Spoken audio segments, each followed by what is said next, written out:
आज हम एक काफी दिलचस्प और शक्तिशाली विषय पर बात करने जा रहे हैं, काल भैरव। ये भगवान शिव का एक उग्र, काफी रहस्यमयी स्वरूप है। और हमारे पास जो स्रोत हैं वो काल भैरव की उत्पत्ति, उनके अलग अलग रूप, कथाएं और पूजा पद्धतियों पर काफी रोशनी डालते हैं। हाँ बिल्कुल। तो हमारा मकसद यही है कि इन स्रोतों से जो जरूरी जानकारी है उसे निकालें, ताकि काल भैरव की इस जटिल स्वरूप को थोड़ा आसानी से समझा जा सके। सही कहा, क्योंकि ये सिर्फ आप कह सकते हैं संहार के देवता नहीं है। इनके नाम और स्वरूप के पीछे वो काफी गहरे अर्थ छिपे हैं। हाँ, ये बात बहुत महत्वपूर्ण है। अक्सर भैरव शब्द सुनते ही मन में एक भय या उग्रता का भाव आता है। हाँ बिल्कुल। लेकिन जैसा कि हम देखेंगे, इन स्रोतों के आधार पर इसका अर्थ कहीं ज्यादा गहरा है। ये सिर्फ विनाश नहीं, बल्कि सृजन, पालन और संहार, इन तीनों बड़ी शक्तियों का संगम भी दर्शाता है। अच्छा, और हम ये भी जानेंगे कि क्यों उन्हें सिर्फ हिंदू धर्म में ही नहीं, बल्कि जैन और बौद्ध धर्मों में भी, खासकर भारत और नेपाल में पूजा जाता है। चलिए, तो फिर इस विषय को और गहराई से समझते हैं। शुरुआत उनके परिचय और शायद गायत्री मंत्र से करते हैं। हाँ, ये अच्छा रहेगा। ओम काल कालाय विद्महे कालातीताय धीमहि तन्नो काल भैरव प्रचोदयात्। ये मंत्र महेश्वर यानी शिव के उस भयानक पहलू काल भैरव को समर्पित है जो विनाश से जुड़े हैं, समय के नियंत्रक। हाँ, अच्छा। स्रोत ये बताते हैं कि भैरव वो शिव का एक भ्रमणशील रूप है और कुल 64 भैरव हैं। 64? जी हाँ। ये संख्या तो काफी ज्यादा है। हाँ, 64 की संख्या पहली बार में थोड़ी चौंकाने वाली लगती है, लेकिन इसको समझने का एक तरीका है। अच्छा। इन 64 भैरवों को 8 मुख्य श्रेणियों में बांटा गया है और हर श्रेणी का नेतृत्व एक मुख्य भैरव करते हैं। ओके। इन्हीं 8 मुख्य भैरवों को एक साथ अष्टांग भैरव कहा जाता है। और ये जो 8 भैरव हैं, ये ब्रह्मांड की 8 दिशाओं की रक्षा और नियंत्रण करते हैं, ऐसा माना जाता है। 8 दिशाओं के रक्षक। क्या हम इन 8 मुख्य भैरवों के नाम जान सकते हैं? स्रोत बताते हैं इनके बारे में। जरूर जरूर। ये हैं असितांग भैरव, रुरु भैरव, चंड भैरव, क्रोध भैरव, उन्मत्त भैरव, कपाल भैरव, भीषण भैरव और संहार भैरव। और इन सभी को, इन 8 को और बाकी के 56 को भी महास्वर्ण काल भैरव यानी स्वयं काल भैरव नियंत्रित करते हैं। अच्छा, तो काल भैरव इन सब के ऊपर है। हाँ, वही परम देवता हैं और उनकी शक्ति उनकी पत्नी देवी भैरवी हैं, जिन्हें देवी पार्वती या काली का ही एक भयानक रूप माना जाता है। हमने शुरू में बात की थी कि भैरव का मतलब सिर्फ भयानक नहीं है। स्रोत इसके गहरे अर्थ बताते हैं, है ना? सही कहा, बिल्कुल। एक अर्थ तो ये है कि वे भक्तों की बाहरी शत्रुओं से तो रक्षा करते ही हैं, हाँ। लेकिन शायद उससे भी ज्यादा महत्वपूर्ण वो आंतरिक शत्रुओं से रक्षा करते हैं, जैसे लोभ, वासना, क्रोध, अहंकार, ये जो नकारात्मक चीजें हैं, अंदर के दुश्मन। हाँ बिल्कुल। और एक दूसरी व्याख्या और भी दिलचस्प है, जो आपने शायद इशारा किया था। हाँ, वो अक्षरों वाली। जी, भैरव शब्द के अक्षरों को तोड़कर उसका अर्थ निकाला गया है। भ यानी सृजन या भरण पोषण, सृजन, ओके। र यानी संरक्षण या पालन, और व यानी विनाश या संहार। भ र व, सृजन, पालन, विनाश। हाँ, इस तरह से देखें तो भैरव वो परम शक्ति बन जाते हैं जिनमें ये तीनों ही प्रमुख शक्तियां, सृष्टि की पूरी प्रक्रिया समाहित है। ये तो कमाल की व्याख्या है। नाम सुनने में भयानक, पर अर्थ में पूरी सृष्टि का चक्कर। बिल्कुल। चलिए, अब उस प्रसिद्ध कथा पर आते हैं, शिव महापुराण वाली, जिसमें ब्रह्मा, विष्णु और शिव के बीच वो श्रेष्ठता को लेकर बहस होती है। क्या हुआ था वहां? हाँ, ये कथा बहुत प्रचलित है।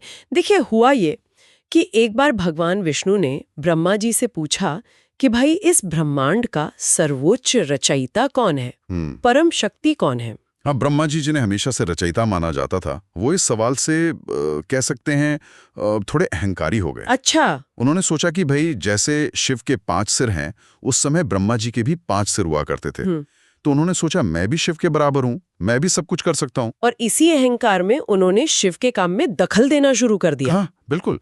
उनका अहंकार इतना बढ़ गया कि वो शिवजी के कार्यों में, उनके अधिकारों में हस्तक्षेप करने लगे, रोजमर्रा के कामों में भी बाधा डालने लगे। तो शिवजी की प्रतिक्रिया क्या थी? शिवजी ने पहले तो धैर्य रखा, लेकिन जब ब्रह्मा जी का हस्तक्षेप बहुत ज्यादा बढ़ गया, असहनीय हो गया, तब शिव ने थोड़ा क्रोधित होकर अपनी उंगली से एक छोटा सा नाखून का टुकड़ा निकाला बस। सिर्फ एक नाखून? हाँ। हाँ, और उसे फेंक दिया। हाँ। वो नाखून का टुकड़ा तुरंत एक विशाल, तेजस्वी और बहुत ही उग्र रूप में बदल गया। वही थे काल भैरव। वही थे काल भैरव। और प्रकट होते ही वो सीधे ब्रह्मा जी के पास गए और पलक झपकते ही उन्होंने ब्रह्मा जी का वो 5वां सिर काट दिया। 5वां सिर? हाँ। जो अहंकार का प्रतीक था। हाँ, जो उनके अहंकार और भ्रम का प्रतीक बन गया था। और इसी वजह से आप देखेंगे कि भैरव को अक्सर चित्रों या मूर्तियों में हाथ में एक कपाल यानी खोपड़ी पकड़े हुए दिखाया जाता है। हाँ, देखा है। वो ब्रह्मा जी के उसी कटे हुए सिर का प्रतीक है। तो इस घटना का परिणाम क्या हुआ? ब्रह्मा जी नाराज नहीं हुए? नहीं, नाराज होने के बजाय ब्रह्मा जी का सारा अहंकार उसी पल नष्ट हो गया। उन्हें अपनी गलती का तुरंत एहसास हुआ, आत्मज्ञान प्राप्त हुआ। अच्छा। और वे काल भैरव के प्रति बहुत आभारी हुए। उन्होंने झुककर प्रणाम किया और वचन दिया कि अब से वो सिर्फ ब्रह्मांड के हित में ही काम करेंगे, कभी अहंकार को बीच में नहीं आने देंगे। तो ये कथा सिर्फ उत्पत्ति की नहीं बल्कि अहंकार पर ज्ञान की विजय की भी है। बिल्कुल, भ्रम के मिटने की एक बहुत शक्तिशाली कथा है ये। वाकई गहरा सबक है इसमें। अच्छा, अब जरा भैरव की मूर्तियों और उनके स्वरूप की बात करें। शिव मंदिरों में उन्हें कैसे दर्शाया जाता है? स्रोत उनके वो प्रतिमा विज्ञान या आइकनोग्राफी के बारे में क्या बताते हैं? देखिए, लगभग हर शिव मंदिर में आपको भैरव की मूर्ति या उनका स्थान मिलेगा ही। वो मंदिर के रक्षक के तौर पर भी पूजे जाते हैं। क्षेत्रपाल। हाँ, क्षेत्रपाल। आमतौर पर उनकी मूर्तियां मंदिर परिसर में या तो उत्तर दिशा की ओर मुख करके होती हैं या फिर दक्षिण दिशा की ओर। ओके। और ज्यादातर उन्हें खड़ी मुद्रा में दिखाया जाता है। 4 भुजाएं होती हैं उनके। और उनमें क्या धारण करते हैं वो? 4 भुजाओं में सामान्यतः डमरू होता है, जो सृष्टि की ध्वनि का प्रतीक है। पाश होता है यानी फंदा, जो बंधन या नियंत्रण दिखाता है। त्रिशूल होता है, शिव का अस्त्र, जो तीनों गुणों पर नियंत्रण का प्रतीक है। और वो कपाल, ब्रह्मा का सिर। हाँ, ब्रह्मा का कटा सिर, जो अहंकार के नाश और ज्ञान का प्रतीक है। क्या उनके और भी रूप होते हैं, शायद ज्यादा भुजाओं वाले? और उनके वस्त्रों के बारे में कुछ खास? हाँ, कुछ विशेष रूपों में, खासकर उग्र रूपों में 4 से ज्यादा भुजाएं भी हो सकती हैं और वो दूसरे अस्त्र शस्त्र भी धारण करते हैं।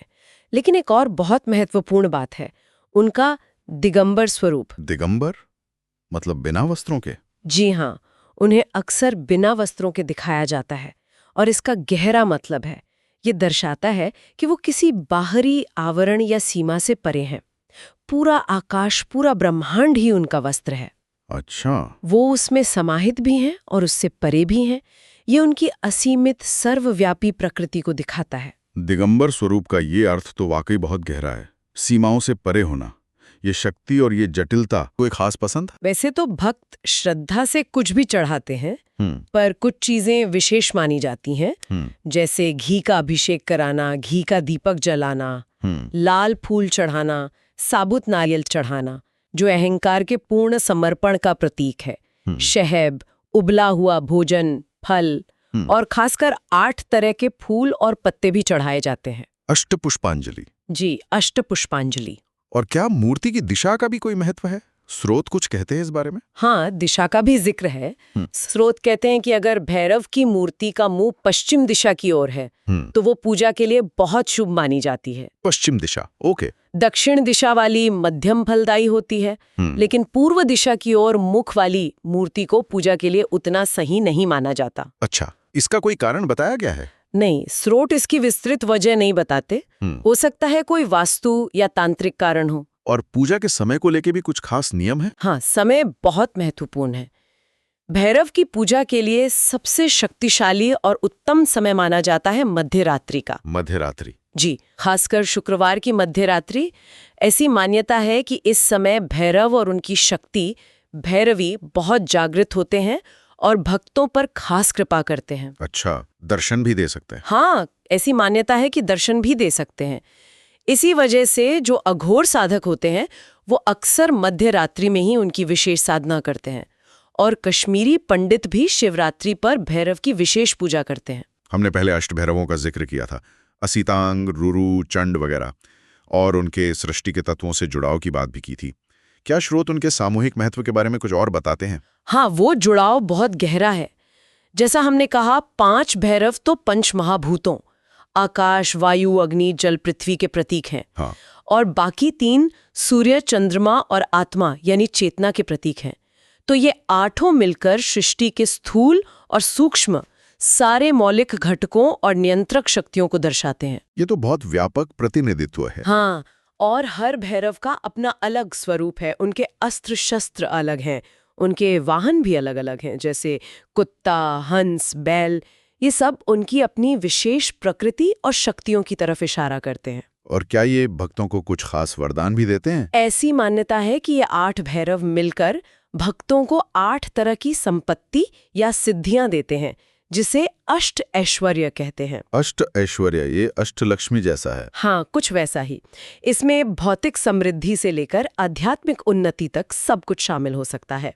और इन 8 भैरवों का आवाहन करने के लिए, उनकी कृपा पाने के लिए अलग अलग खास मंत्र भी हैं। अच्छा, हर एक के लिए अलग मंत्र? जी हाँ, जो साधक को उनकी विशेष ऊर्जा से जोड़ते हैं। तो आज की इस पूरी चर्चा से काल भैरव का एक बहुत ही बहुआयामी चित्र सामने आता है। हाँ, काफी जटिल है वो। स्रोत उन्हें शिव के उग्र संहारक रूप में दिखाते हैं, लेकिन साथ ही वो रक्षक भी हैं।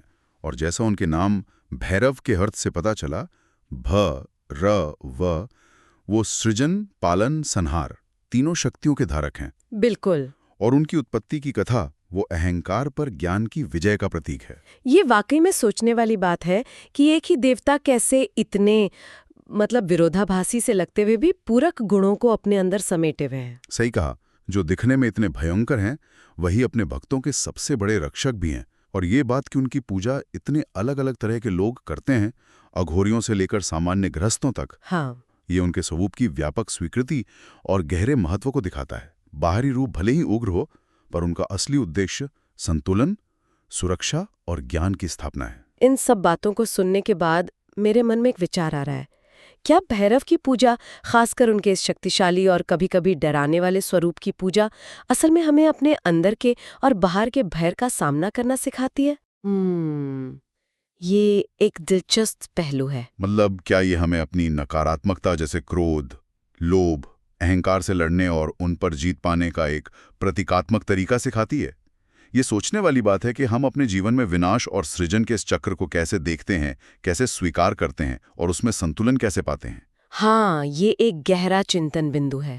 शायद यही उनके स्वरूप का एक छुपा हुआ संदेश हो।